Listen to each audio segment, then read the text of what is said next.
All right, good evening. Welcome to tonight's meeting. My name is Paula Reet, Mayor of Kingborough. It's my pleasure to welcome everyone to tonight's council meeting on Monday the 3rd of October 2022. We don't have anyone with us this evening in the public gallery, but I'm sure there are people watching us at home via YouTube. Being 5:30 p.m, I now officially declare the meeting open. I wish to advise that council meetings are recorded and made publicly available on our website, and in accordance with council's policy, I'll ask the General Manager to confirm that it has started. Confirm, Mayor. Thank you. I wish to acknowledge the traditional custodians of this land, pay respects to elders past and present, and acknowledge today's Tasmanian Aboriginal community. Our attendees this evening are myself, Councillor Reet, Councillor Bastone, Councillor Cordover, Councillor Fox, Councillor Gladewright, Councillor Grace, Councillor Street and Councillor Wass. From our staff this evening we have the General Manager Mr Arnold, the Director of Engineering Services Mr Reeve, the Director of Governance, Recreation and Property Services Mr Smee, our Media and Communications Advisor Ms Adams and the Executive Assistant Mrs Morton. We have apologies this evening from Councillor Westwood, the Deputy Mayor, and also Councillor Midgley. On page 1 now, the motion is that the minutes of the open session of Council number 18, held on the 19th of September 2022, be confirmed as a true record. I'm looking for a mover and a seconder. I've got a mover in Councillor Fox and a seconder in Councillor Bastone. All those in favour? Against? Motion is carried unanimously. Still on page 1, workshops held since the last council meeting. We did not have a workshop last Monday evening. Turning now to page 2, declarations of interest. Does any councillor have a declaration of interest that they wish to declare? No? Thank you very much. Transfer of agenda items. Is there any item on the agenda that a councillor would like to transfer from open into closed session or vice versa? No? Thank you very much. We don't have any members of the public with us this evening, but if there are members of the public at home, if they would like to send in a question on notice, they can do so and send it to kc@kingborough.tas.gov.au by email. I feel like an infomercial every week. But wait, you'll get free steak knives. We have one question on notice that has been submitted in this period, and that is in relation to future planning for Margate. The question was asked by Ms Jo Landon and there is an officer's response from Mr Reeve. Turning now to page 3, questions without notice from councillors. Do any councillors have a question without notice? I can see Councillor Cordover, then Councillor Bastone, then Councillor Grace, then Councillor Fox. Thank you, Mayor. My first question is about the General Manager's diary, 21 September, in company with the Mayor, met with Minister Michael Ferguson.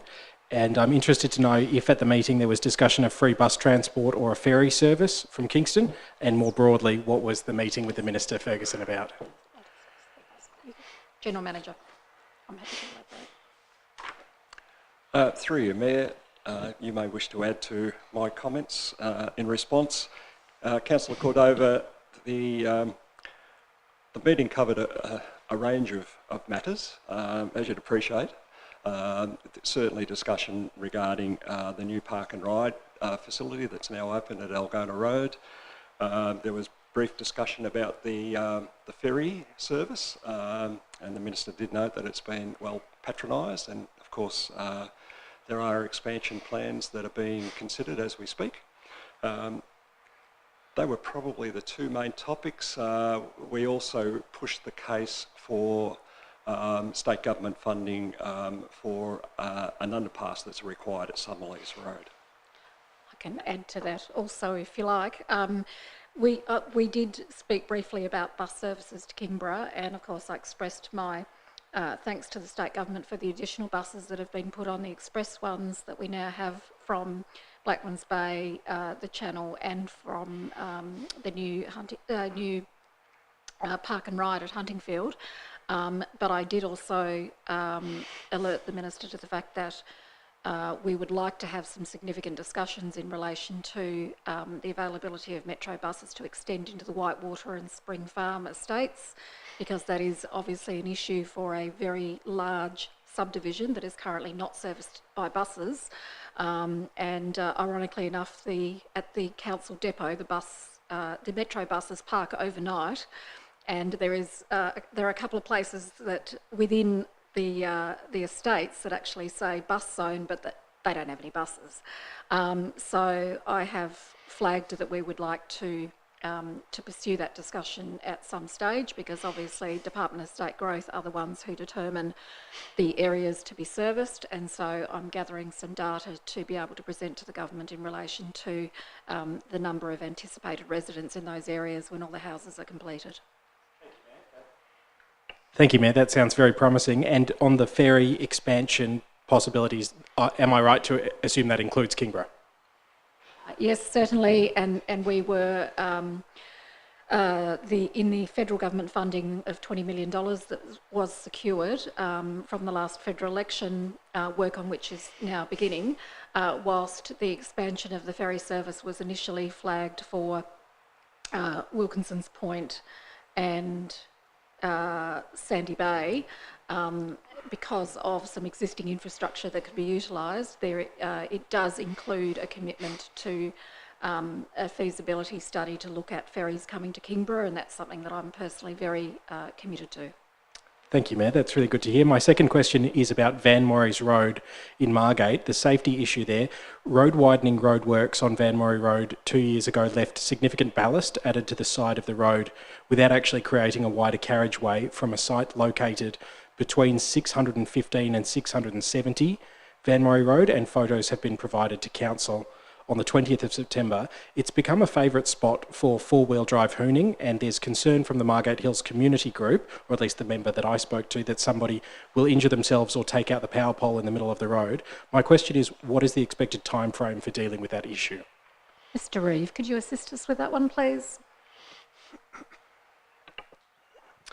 Through you, Mayor. Yes, that one's certainly on the list. My understanding of that particular situation there, there was a couple of one-off incidents of people four-wheel drives who go up to the top area, which I believe is managed by Parks and Wildlife, who decided that it would be a fun idea to go down that section on the side of the road, which is certainly not intended for that.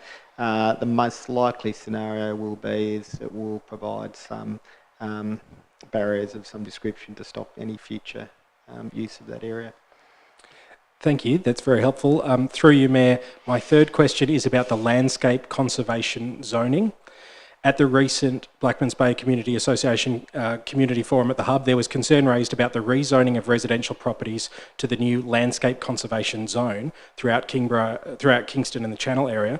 Also on social media, there's been discussion with one commenter writing that this will have, quote, a disastrous impact for many property owners and is likely to create significant problems when applying for finance or wanting to build something new on a property, end quote. Could you please address these concerns? Will the landscape conservation zone affect existing properties' ability to renovate their houses or build on their land?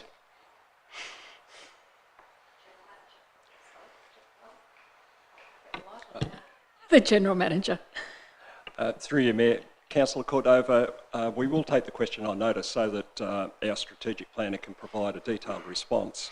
However, I do know that he has been speaking to a few residents about this, and I've personally spoken to him following the recent media at our neighbouring council in relation to this matter, and he did make the point that our planning scheme has not been out for public exhibition yet, which will give everyone in the community the opportunity during the formal exhibition period, but the detailed response will come to your question.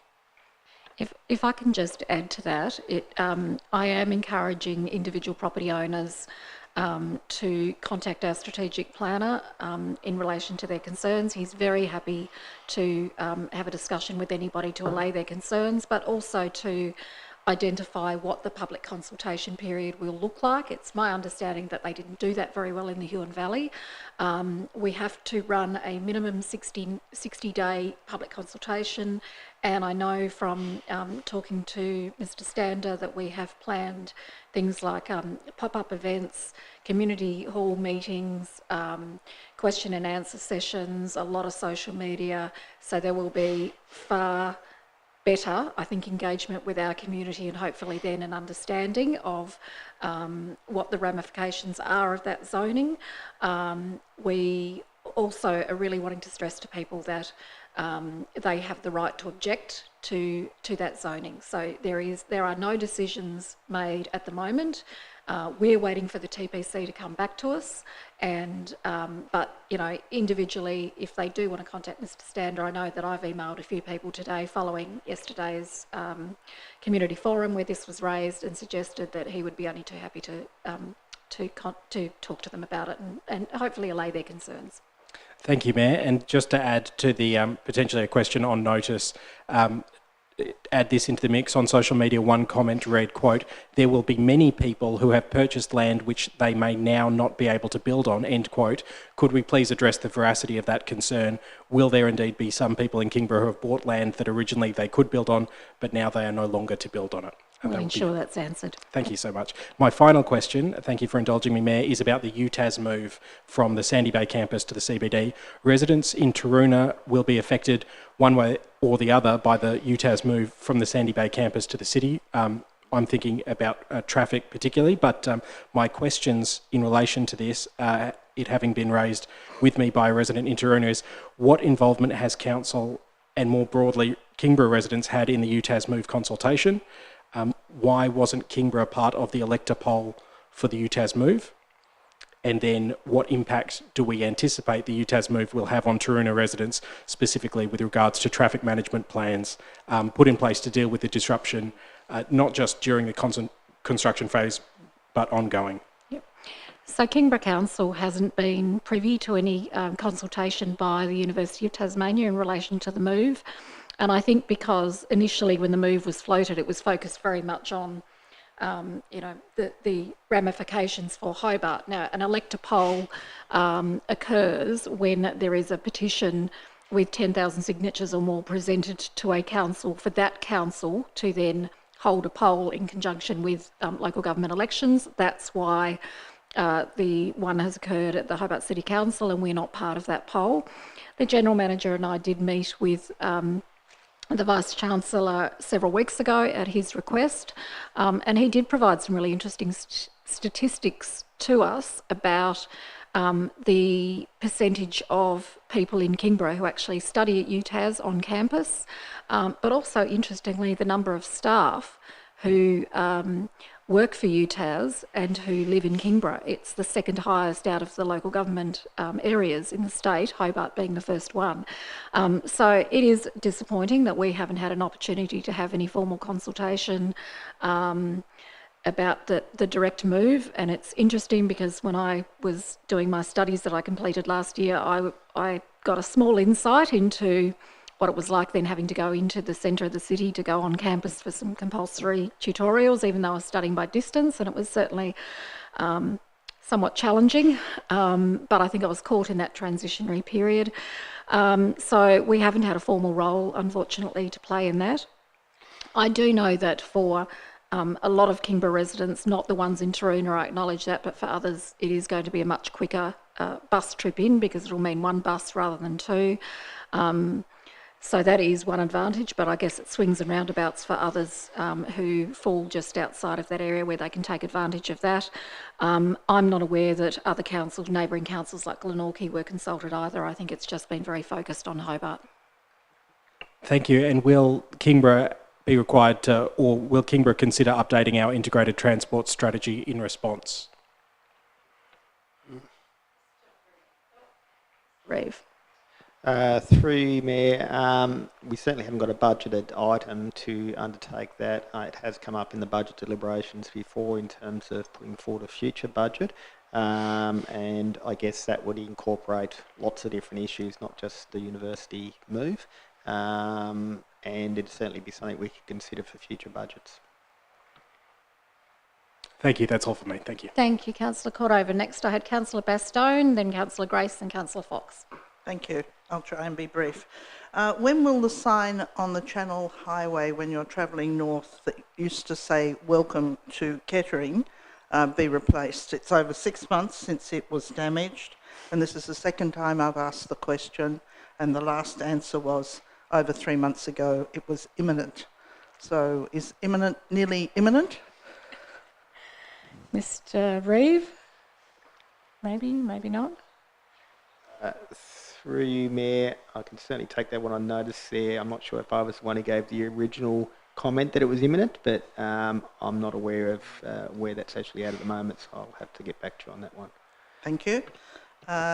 My second question is, could the council look again at a general hard waste collection, and if the answer to why it isn't done anymore is a monetary issue, could we be told the approximate cost of the service to do a hard waste collection, an approximate cost? So I can help you with that one because I've just answered a similar question and spoken to Mr. Reeve about it. For a one-off collection of hard waste is close to $500,000. So we're not just looking at a monetary expense, but one of the concerns from the few councils that still do offer that service is that because of the length of time that it takes the contractors then to go around and collect it all, it can be 4 to 6 weeks that the items are still staying out in the public arena and flowing over onto footpaths and so on, and that does hinder the ability of people to walk safely around. So in the past we've actually had this discussion at the Access Committee, and the Access Committee would be very concerned about a hard waste service encroaching on footpaths. We have enough things that are encroaching on footpaths at the moment, such as overhanging vegetation and people parking their cars. And there are also, in this day and age, some significant workplace health and safety concerns about people injuring themselves on large items that are left out that have nails protruding and so on. So unfortunately it is far more complex than the monetary aspect, and I do know from speaking to some of the mayors of the councils that still do offer it, they wish they didn't. Perhaps the council isn't aware of what's happening in Victoria, where you ring your council and say you have hard waste and it's picked up within 24 hours. Can we not run this sort of service, which is a general service but targeted? I'll ask Mr. Reeve to briefly speak to that one, but that sounds expensive. Through you, Mayor, yes, I'd imagine it would be quite expensive there. I know, because I'm a resident of Clarence there, they had a very similar sort of service there, but just at that period of time, that sort of September, October period of time there. But it was based on a booking system as compared to a free-for-all for everybody just to put all their stuff on the nature strip. But that in itself also was a very expensive proposition. So I guess for all those reasons, that's probably why we haven't elected to go down that track. Thank you. I'm just asking these that the community have asked me. Okay. My next question is, when will something more permanent be erected in place of the flimsy barrier on top of the underpass to the wetland on the new part of, I guess it's the Channel Highway? Mr. Reeve. Oh, no, Mr. Smee? Anyone? Through you, Mayor, I need to take that question on notice, sorry. Thank you. My next question is regarding weed spraying, as it's spring and that seems to be when we do our spraying. These will probably end up being on notice, but what herbicides are being used this year?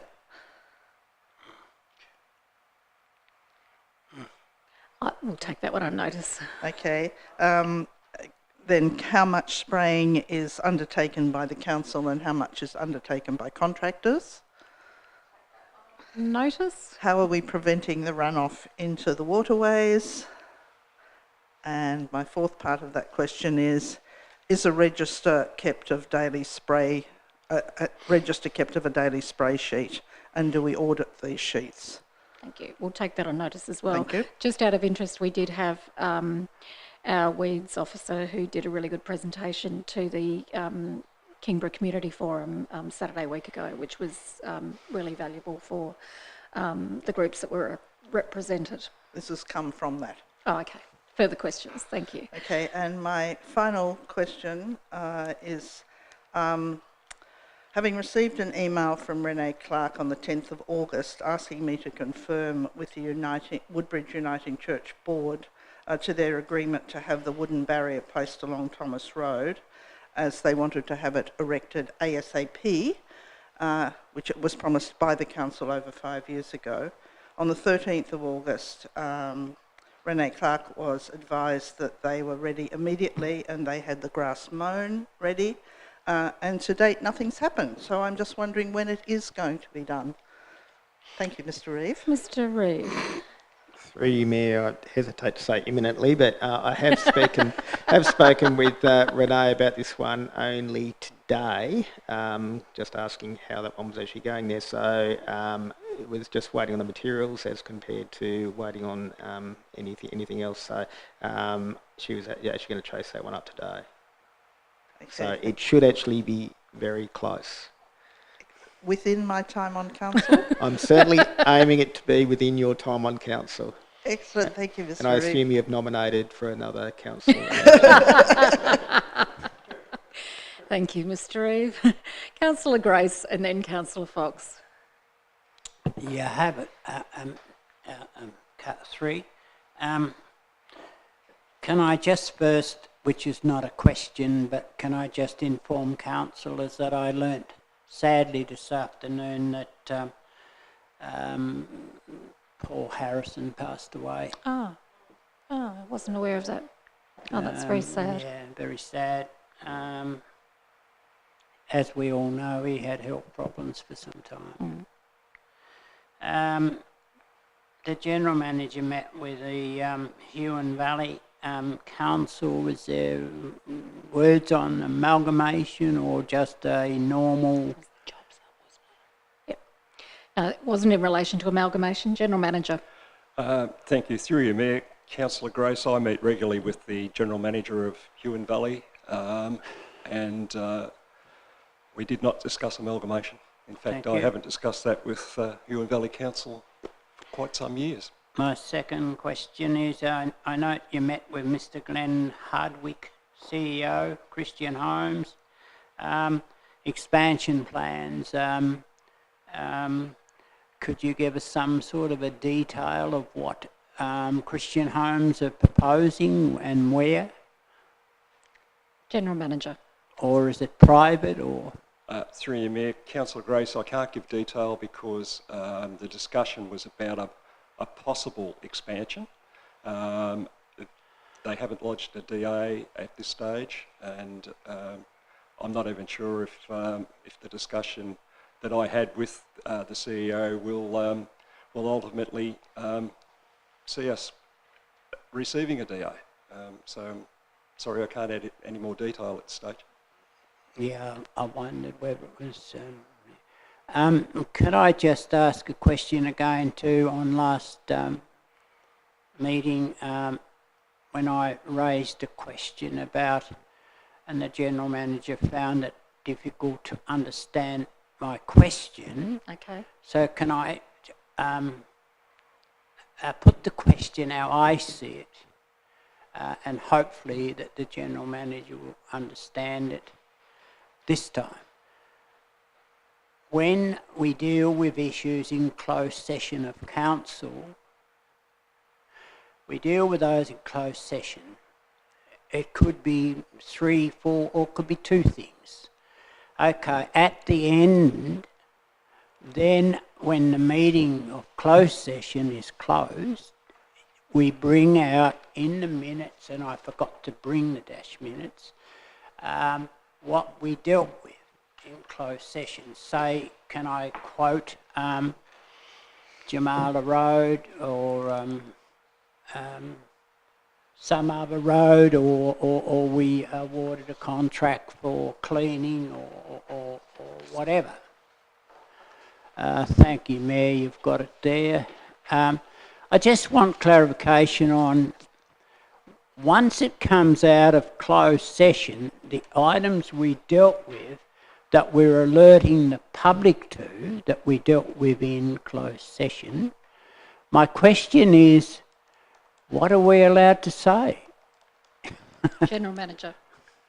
Through you, Mayor. Councillor Grace, the answer to your question, thank you, is exactly what is referenced in the minutes that are made publicly available to the public. For example, if a tender was awarded, the minutes will reference the tender was awarded, who the contractor was and what the amount was. Okay, thank you. My final question is, and look, I would like, honestly, I won't be on this council, maybe my next meeting if I come.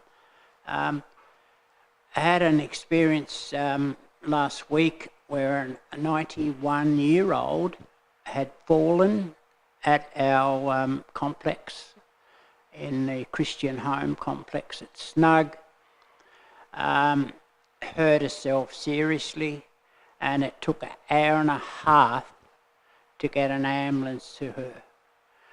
That was very stressful to not only me, as a resident in that complex, but it was also stressing to a lot of other elderly people in the village.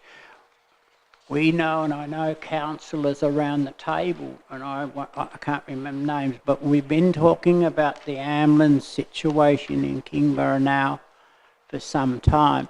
So my question is, Mayor, whether you're elected at the next council meeting, next election or not, whoever's elected to this council, would they please take on board, because this government we've got today is failing us badly within the health system. Thank you. No, look, Councillor Grace, I can certainly assure you that I have already been in discussions with the state government in relation to the provision of ambulance services in the Channel, because you may recall that there was a motion that came before us, I think it might have been late last year, and yes. I did write to the state government. I have also raised it with state government ministers, as recently as actually on Saturday, when we had the opening of the Kingston, the celebration for the Kingston Fire Brigade 80th anniversary.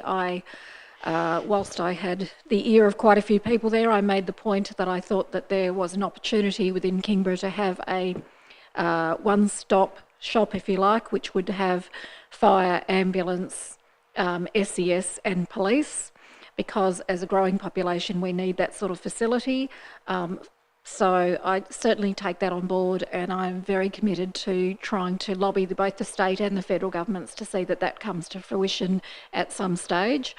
Unfortunately, it's not, it isn't, it affects our community, but it's not something that we can build ourselves or anything like that. So we do need them to appreciate the severity of it down here, but it is, we know it's impacting residents, and so I have actually only recently written to the Premier after I had a discussion about this with Minister Street, and hopefully I'll be having a meeting with the Premier in the not so distant future if I'm still retain the mayoral position, and hoping that we can actually give them the picture of the growing population and what our requirements are for healthcare, policing and fire and emergency.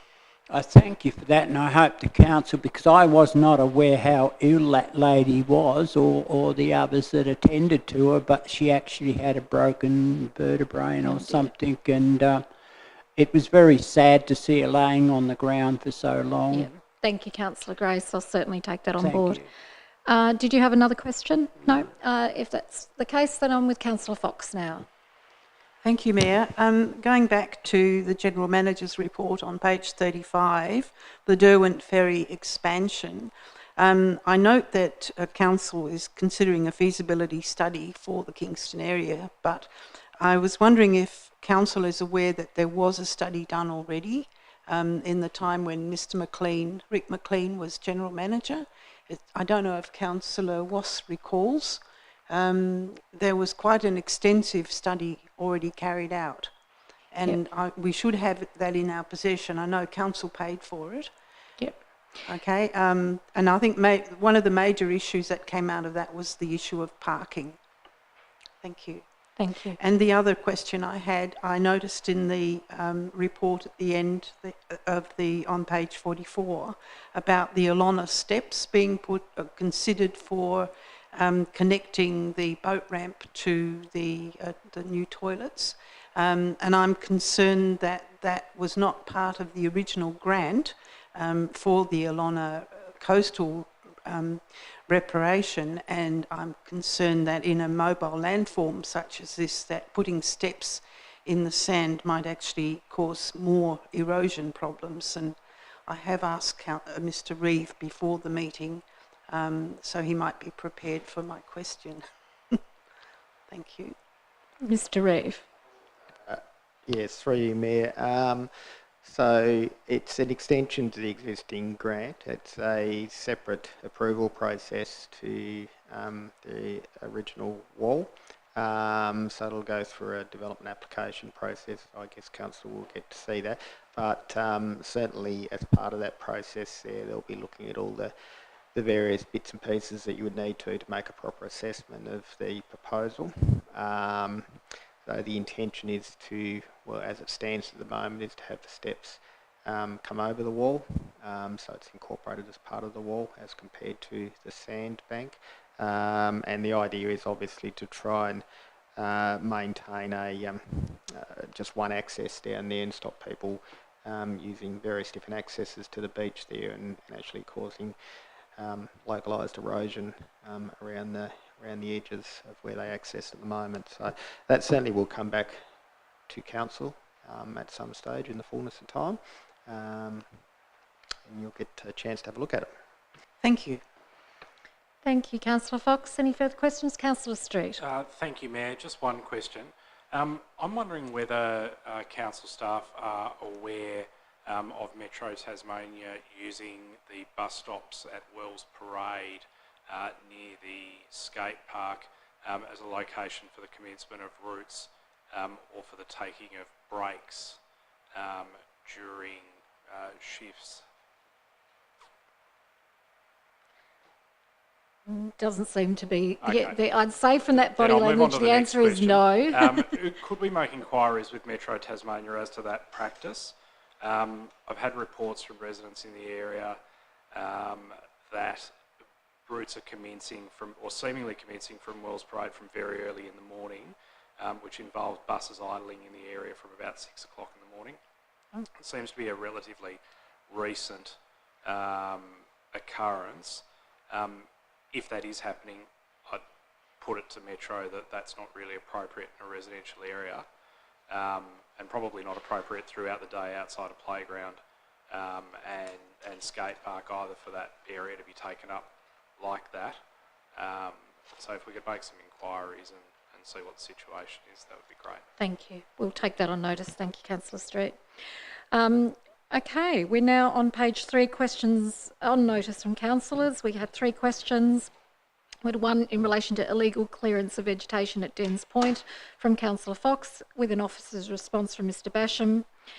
One from Councillor Bastone in relation to the location of purchased sculptures, with a response from Ms Swards.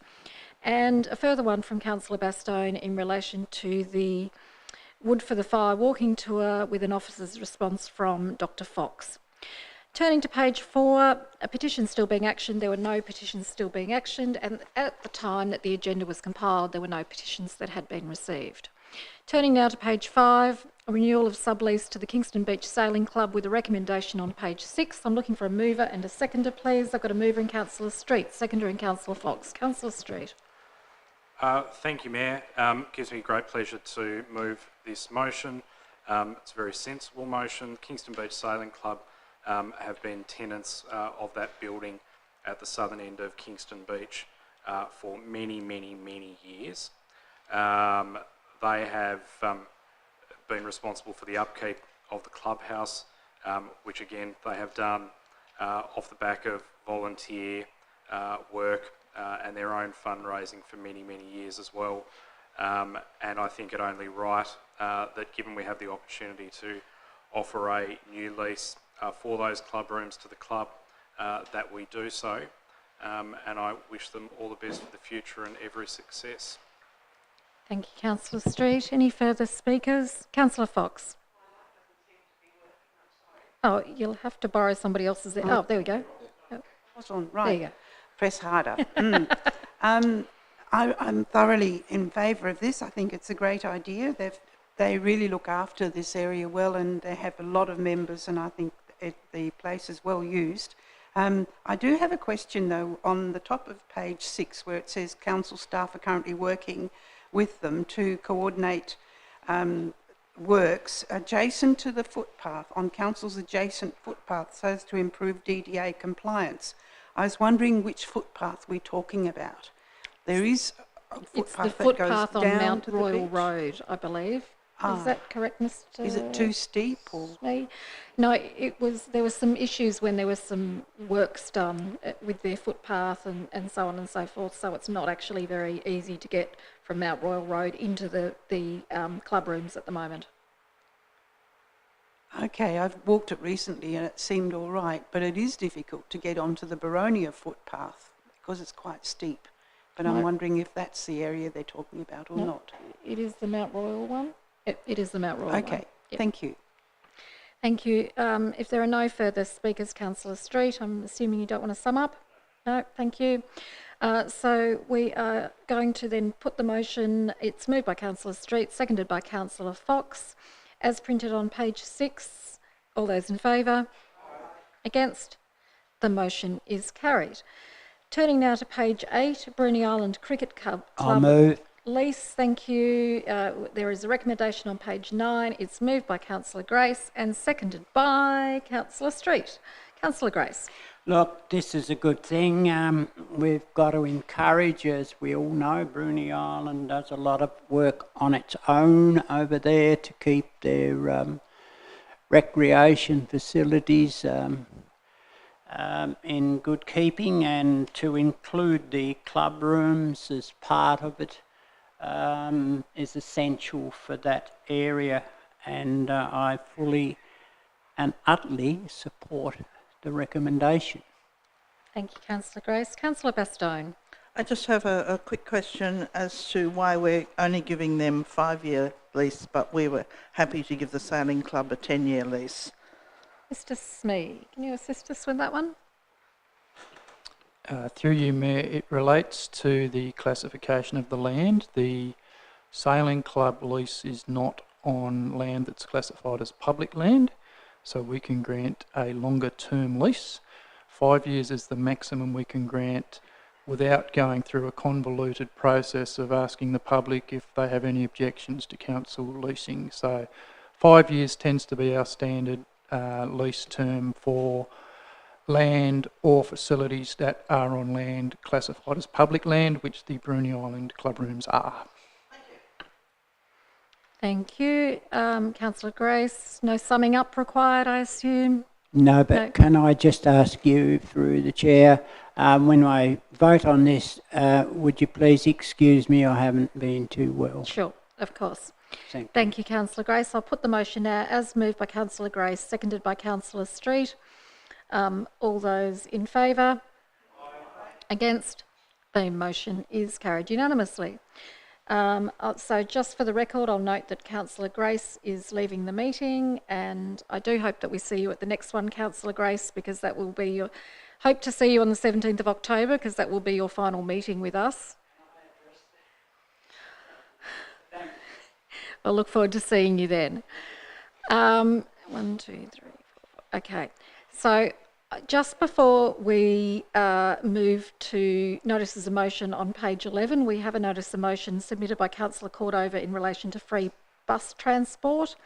I need to attend, I'm representing council tonight at an event at Government House, and I need to leave in 5 minutes. It might be easier if I leave now and hand the chair over to somebody that the meeting would like to elect as chair. So I apologise, Councillor Cordova, because I am very interested in this issue and would like very much to speak on it, but I suspect you'll take your allocated time and then I'll have to leave, so I won't get to speak on it.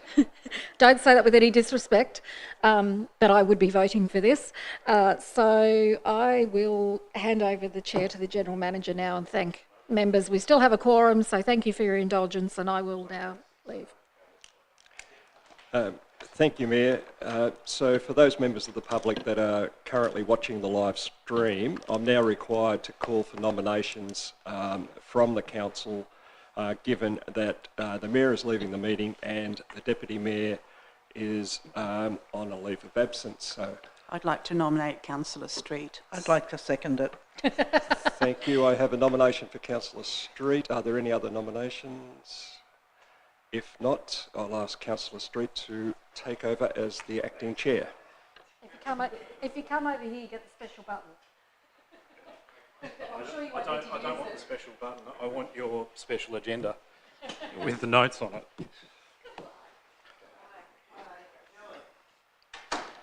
Okay, page 11, notices of motion.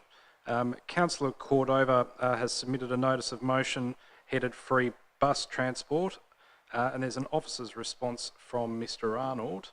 Are you moving that motion, So Councillor moved. Cordova? Is there a seconder for the motion? Councillor Fox. Councillor Cordova.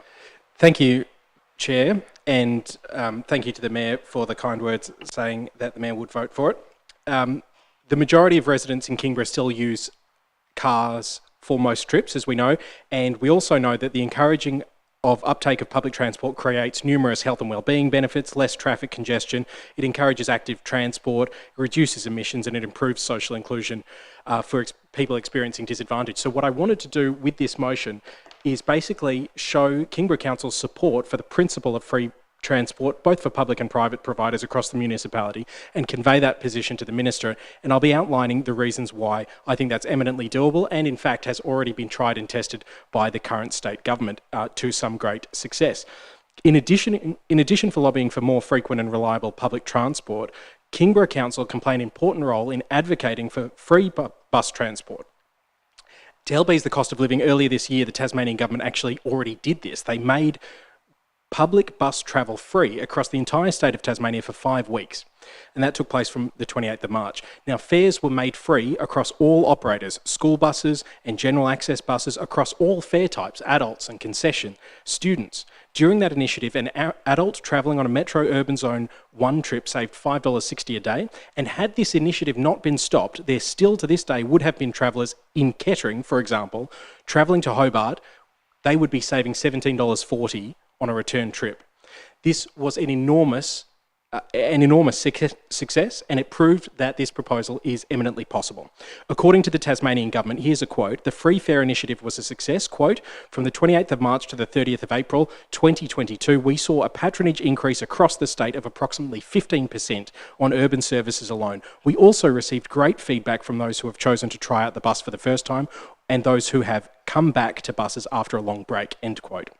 Now, Kingborough Council could be a leader in this space, and I think we should be. We should be inviting councils, other councils in Greater Hobart, to work together to create and present a proposal to state government for the provision of free bus transport in this region. And even if we don't do that, the very least we could do is pass a motion of support tonight for the principle of free bus transport. So that's what this motion is asking for. This is an idea whose time has come, and I'm going to briefly explain the economics of it. The free fare initiative period worked. In this trial period, the amount of money required for the state government to invest in making bus transport completely free was not too onerous. Based on the 2021 fare schedule, it was only an additional 22% investment from the Tasmanian government's current contribution to Metro that would cover the cost of all fares becoming free. So what I'm saying is we should ask the state government to spend just 1/5 more than they currently already spend, just an increase of 22%, and then we could have free bus transport for all the people of Kingborough. According to Metro's annual report, it was $10,680,000 was the fare revenue component. Now, the state government's already giving them $48.6 million in service contracts. So just to put that in comparison, that fifth lane on the southern outlet is expected to cost between $57 and $67 million. So by that calculation, you could get statewide free bus transport for about 6 years, statewide for 6 years, just on the cost of that one extra lane. According to Metro's annual reports, that's what this amount of money is. So that what we're asking the state government to do is just pay the fares for the private and public providers. As a council, we put the community at the heart of everything we do. That's in our strategic plan. We seek to engage and enable our community, and we want to foster a resilient community that has the capacity to flourish. So that's why we should support free bus transport in Kingborough. That's why we should provide our voice to the state government to reinstate that free fare initiative from 2022 to ensure that all Kingborough residents are able to enjoy the benefits of improved mobility and free public bus transport. Thank you. Thank you, Councillor Cordover. Are there any further speakers on the motion? Councillor Gladwright. Thank you. Look, I'm obviously a great supporter of improved public transport services. Getting people out of cars is really essential in decarbonising our culture.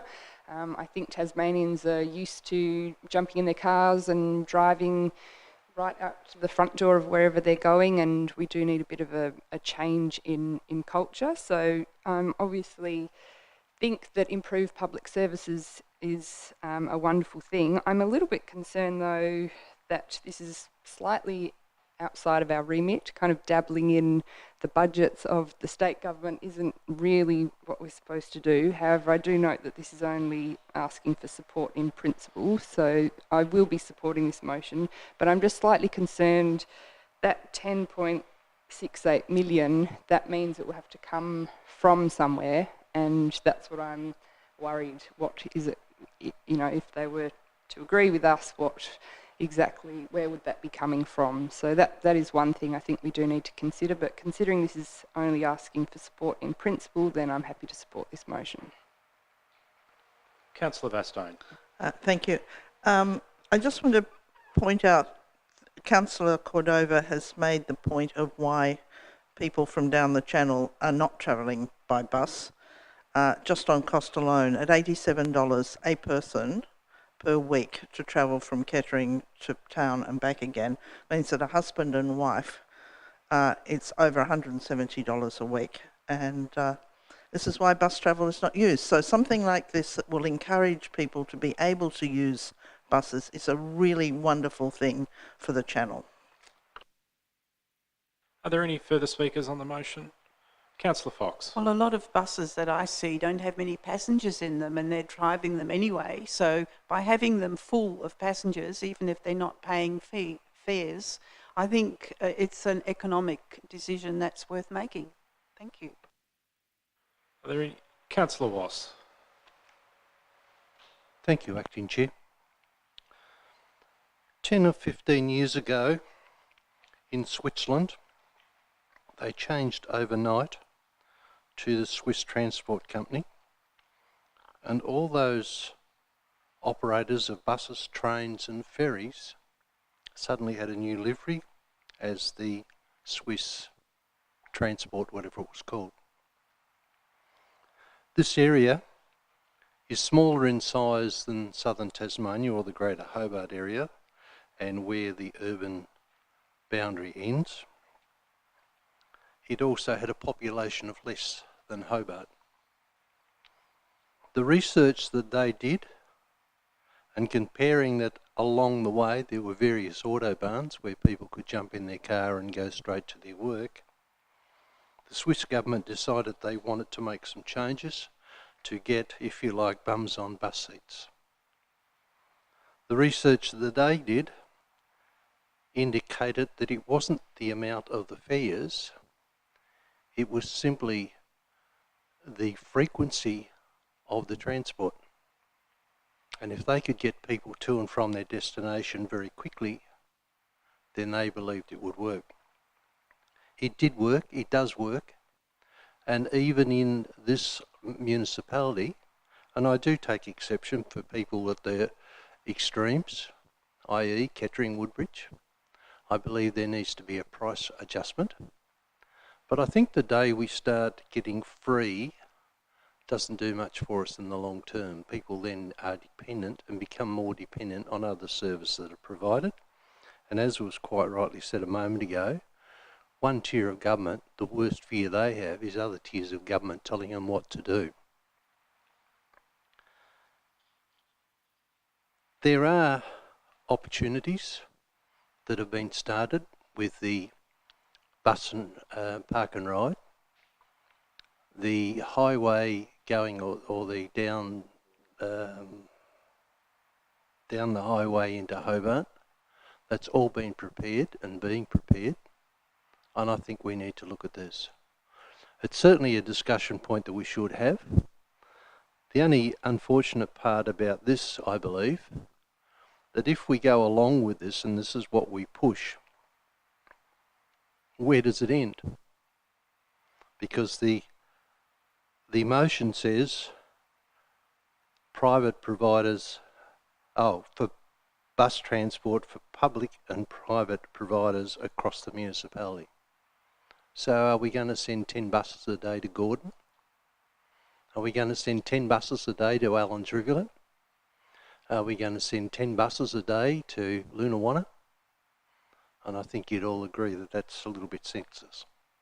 I think we can have discussions with the government, let them know that we are concerned, and certainly the government, by having those freebies before, the whole idea from a government perspective was to get people to use buses rather than go in cars.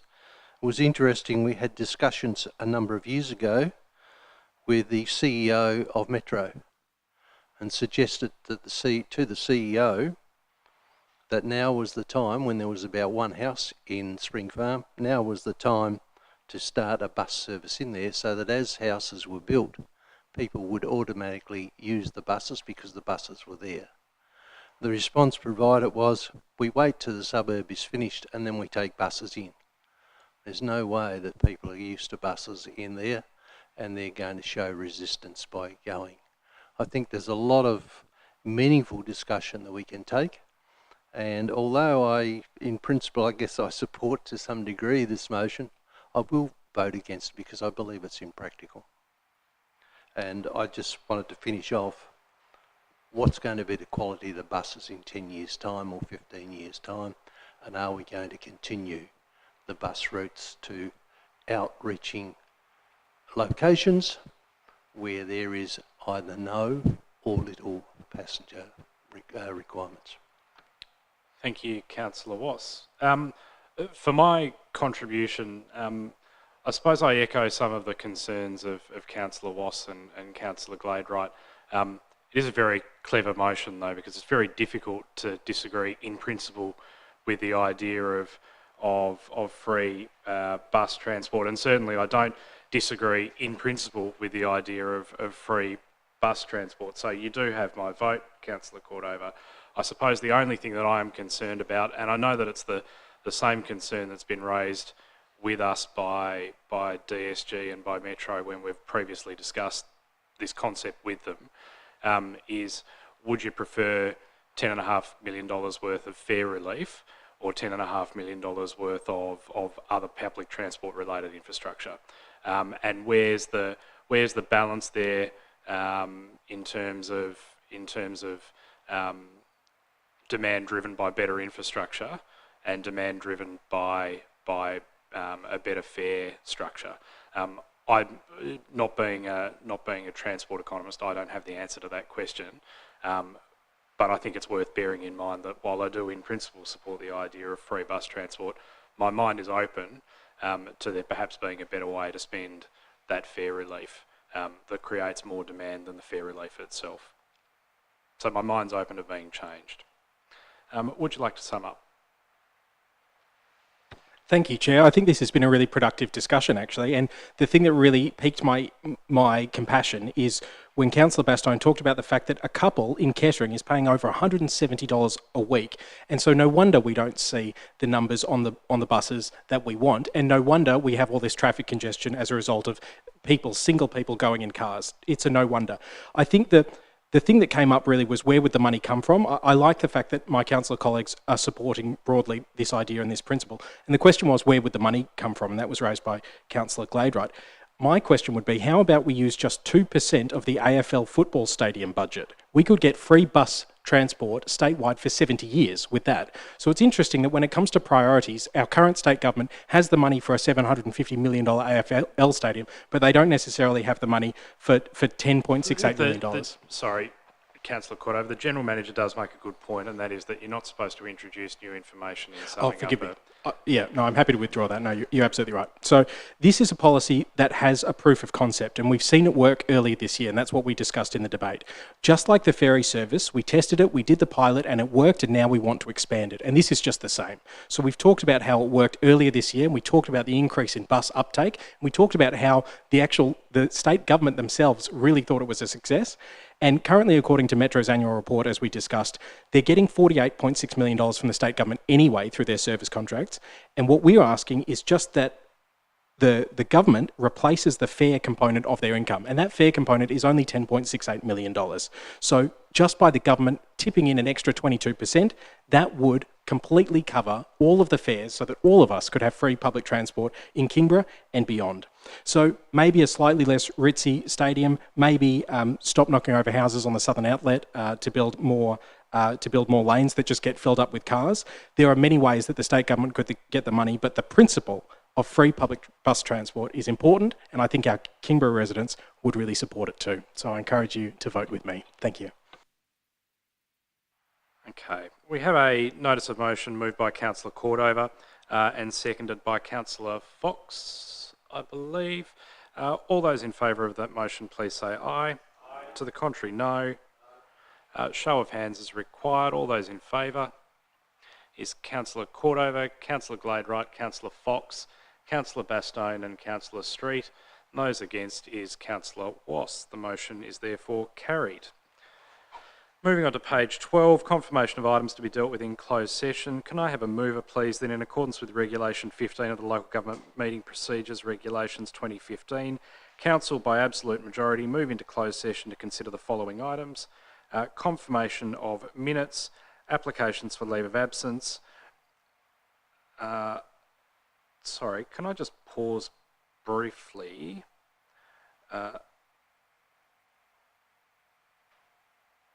General Manager.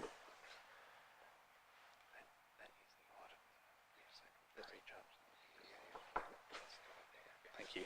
RFQ 2203, supply of one 24,000 kilo GVM tip truck. RFQ 2203, supply of two 8,700 kilogram GVM tip truck with crane. Meath Avenue budget variation and trail access update. Moved Councillor Fox and seconded Councillor Gladewright. All those of that opinion, please say aye. To the contrary, no. The ayes have it. And in accordance with the Kingborough Council meetings audio recording guidelines policy, recording of the open session of the meeting will now cease. And open session of Council is adjourned at 6:27 p.m.